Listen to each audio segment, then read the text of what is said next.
Hey guys, it's me, Rena from Sandwich Crochet, and welcome to a crochet and chat. So, it's been a hot while since I've done one of these because I just haven't really had the chance to sit down and chit chat a little bit. So, I guess I have a lot more crochet updates than I would have had previously, which is kind of nice actually. So, to start with, what I am working on right now is a pattern test for Viney Maple. It is a lava lamp tapestry piece. I'm filming this video on a Sunday, and tomorrow's Labor Day, and then day after that I have to go on a work trip. So I'm hoping to get this done both today and tomorrow, just because otherwise I'm not gonna have that much time to dedicate to it because the pattern due date is September 14th. I might have a couple of days here and there, but I'm hoping to get majority of it done now. So I'm going to be working on that while we do our crochet and chat. I have the Stitch Fiddle graph for this right behind the camera, so I'll be able to look at the camera and kind of focus a little bit. So yeah, let's get to chatting. For a personal update, I just went on a business trip, and then I'll be going on another business trip this week too. So fun times and traveling. I also went to the Pittsburgh Creative Arts Festival a couple weekends ago. I filmed something for that, but then the footage I had for that was not that much. So I'm actually thinking I might include a little bit of my thoughts here in this video, just because otherwise I'm not going to be able to summarize it all. Actually, the biggest takeaway I would say that I got from going there was that one of the salespeople at one of the vendors was very effective in selling things, because I have finally figured out what to do with mini skeins of yarn. Because I feel like mini skeins are one of those things where you can actually support a local yarn store by buying mini skeins, specifically because a lot of local yarn stores get mini skeins from local dyers, and then that way you can support, local, which I like to do. In my opinion, it's an easy thing to do, but I never knew what to do with it. They sold me on the fact that you can combine, mini skeins with a main color yarn, and then that way you can kind of stretch it out and make one of those color changing shawls or wraps and stuff like that. So that's what I'm gonna do, and that will be a video because I have a pattern in mind for that. So I'm very excited to do that once I get back. Another news, so this week I am going on a business trip, and then next week I am going to Houston to see my family. So, which is why I need to finish this specific pattern test this weekend, because otherwise I'm gonna fall behind for sure. Also, tapestries are not very, travel friendly at all. So, especially with all these color changes, and this thing has at least 10 colors going on at once. It is turning out quite nice. I'm very happy. Speaking of items I cannot bring on a plane, I also cannot bring the Sirdar crochet along blanket either, which is another ongoing whip I have. And as I'm filming this, the last bit of the pattern has been released. One comment I got on my most recent video, which would be my second video about this blanket pattern, someone commented, I would not be interested in doing this because I like to know fully what the pattern is before starting anything, which I think is a very valid point. But now that all the patterns out, you can probably do it if you really want to. I am working on the Halloween crochet along. I have started week 5, and let me show you. This is the tapestry portion, and then this is the first part of the week 5 right here. Don't talk about these ends. I know I said that this is not plane friendly, but maybe this border part might be plane friendly. That's TBD. I still don't think I'm gonna bring it with me because I don't want to deal with all the yarn, because this stuff, it needs bobbins, and bobbins on the plane, that sounds like a nightmare. I've kind of taken a break from working on that because I was focused on another thing. I don't know if I should bring it with me to Houston because I'm going to be in Houston for like an entire week, and that's plenty of time to work on it. However, I am only bringing a carry-on. I refuse to check a bag for only a week-long trip. And because it's a week-long trip, I realize if I'm going to bring that with me, I'm either going to have to leave the finished blanket behind or I have to ship the blanket up with me because I don't think a finished blanket is gonna fit in my carry-on suitcase along with all my other clothes. I mean, I guess if I can buy one of those like vacuum seal air sucky things, maybe, but I would like to avoid that if possible. Especially because it's a lot of yarn. I'm on the fence about that, but the likely answer is I'm not bringing it with me. So it's gonna be on pause for like at least 2 weeks, you know? Because again, blankets are not travel friendly, and neither is tapestry. The things I am going to bring on the plane are a whip that I've had for a while, which is the lightly toasted cardigan. I think the last time I worked on that was in March. The last time I worked on that was in March, actually. And then I might bring the knitted socks I was working on, which is definitely overdue. So I think those are the two whips I want to bring with me when I go to Houston. But in terms of things I was working on this month, it was definitely the Serdar Halloween crochet along. And actually, if you saw one of my newest uploads, I was also working on making 100 items for donation to charity. I did not finish 100 items, but I made quite a few items. And so that's kind of where my focus was on last month, was making all those donatable items. And as I am filming this now, I have not shipped them or donated them.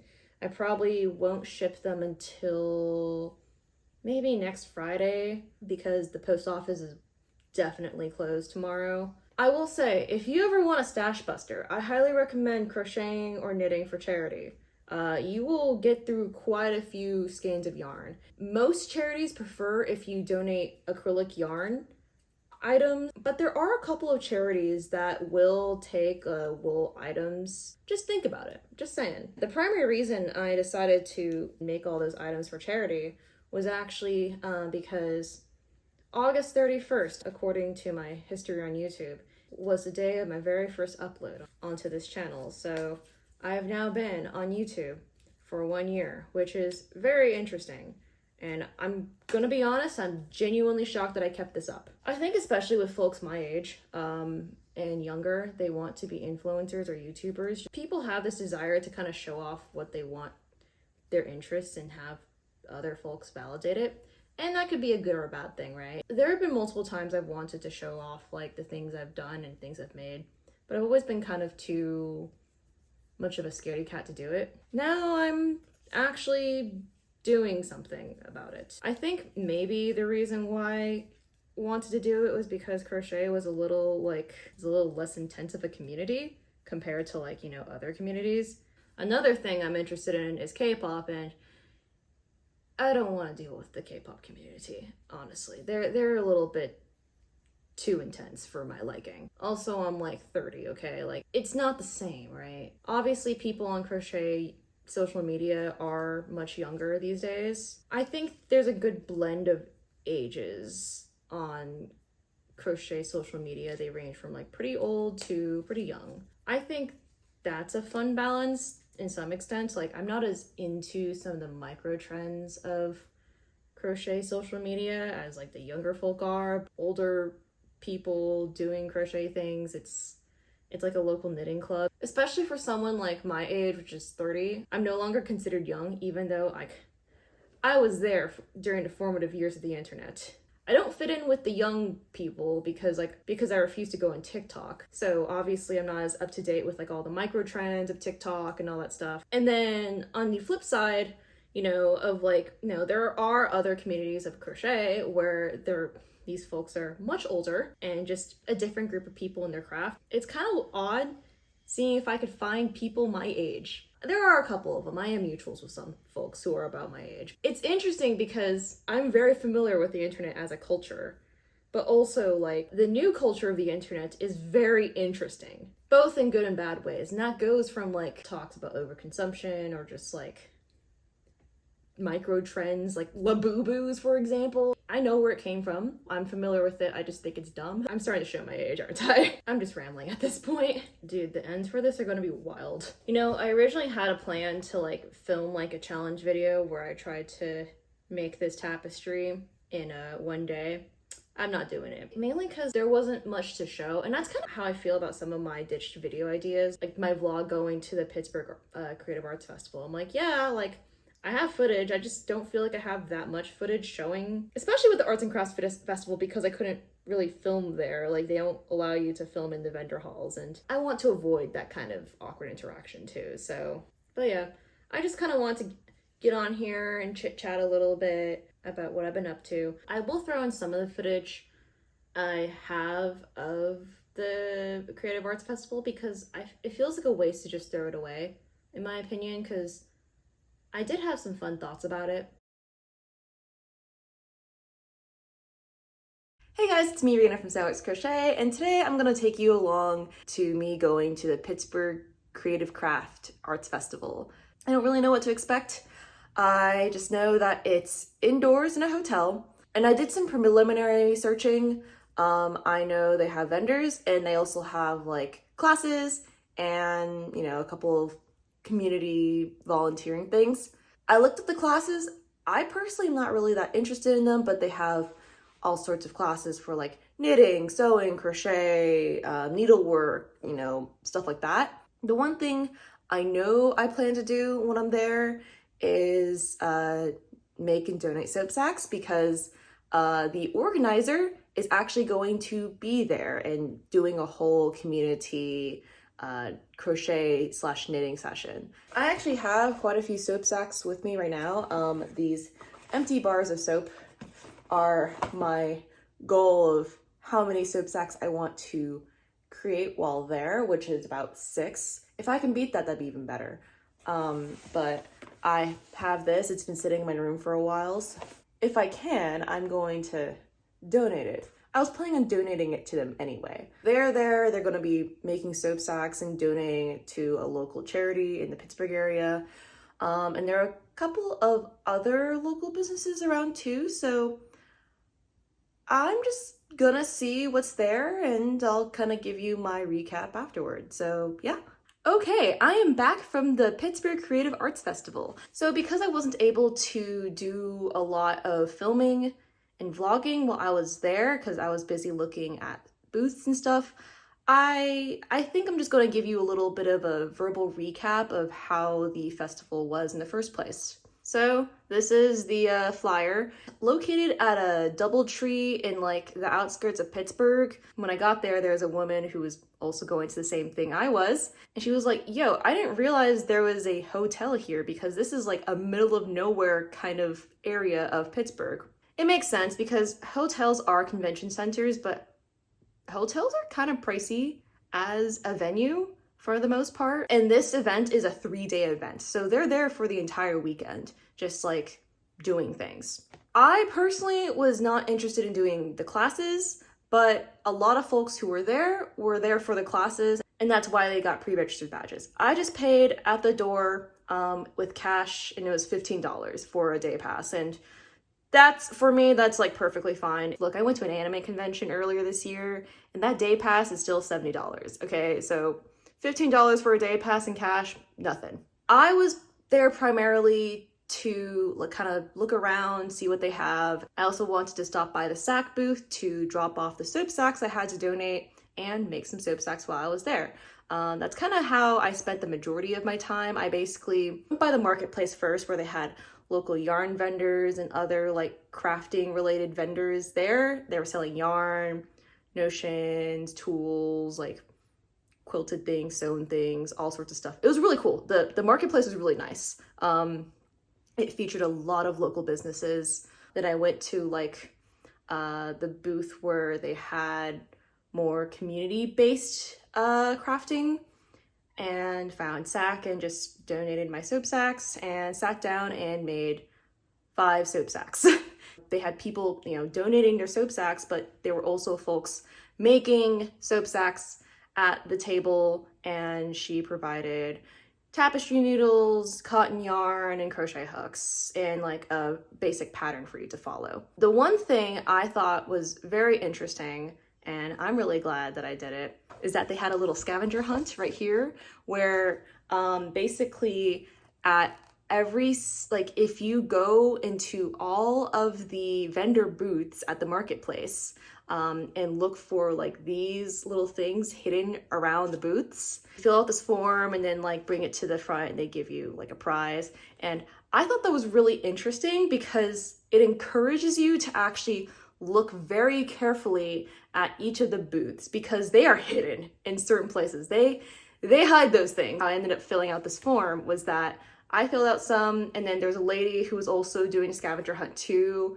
and she had the ones I couldn't find. So we kind of just did a copy each other's homework thing. I just really liked that this scavenger hunt allowed you to kind of look more carefully at each of the booths. They 100% do it as a way to encourage people to actually shop at each of the vendor booths, because when I go window shopping, I kind of just walk by and say, oh, that looks nice, and then keep walking. But because I was doing a scavenger hunt, I was more carefully looking at everything there, and I actually did see a couple of things I liked. And so let me show you what I got. The one business I actually purchased stuff from was Robin's Promise Yarn Company. So this booth is a local yarn store in Williamsburg, Virginia.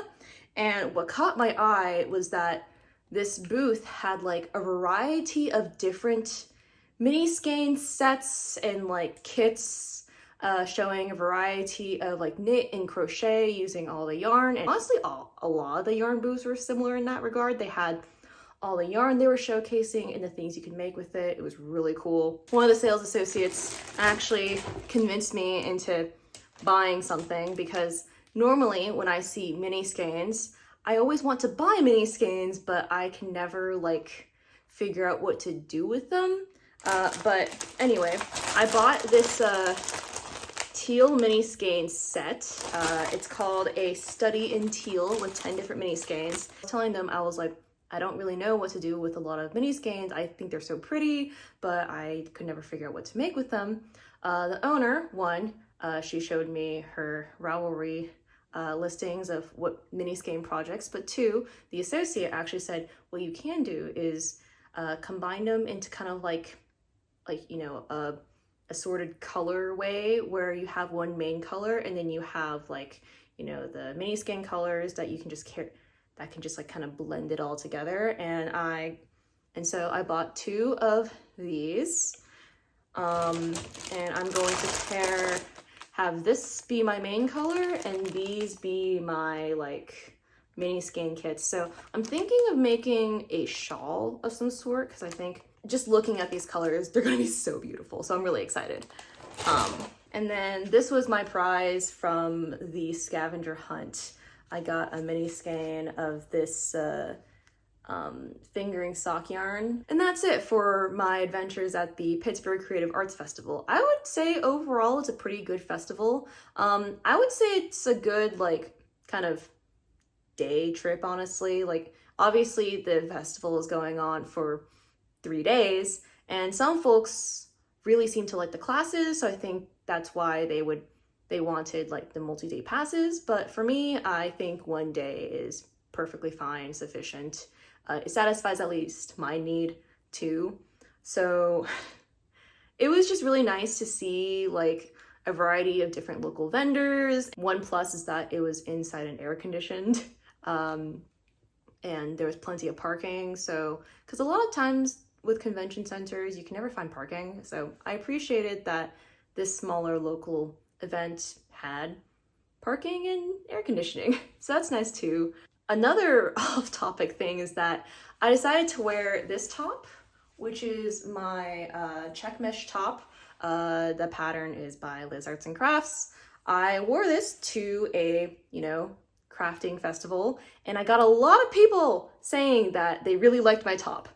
One lady was like, "Oh, I like your top. I assume you made that," which well, was pretty fun. It was pretty nice. That's about it. What have you been working on? What have you guys been up to? How has life been treating you?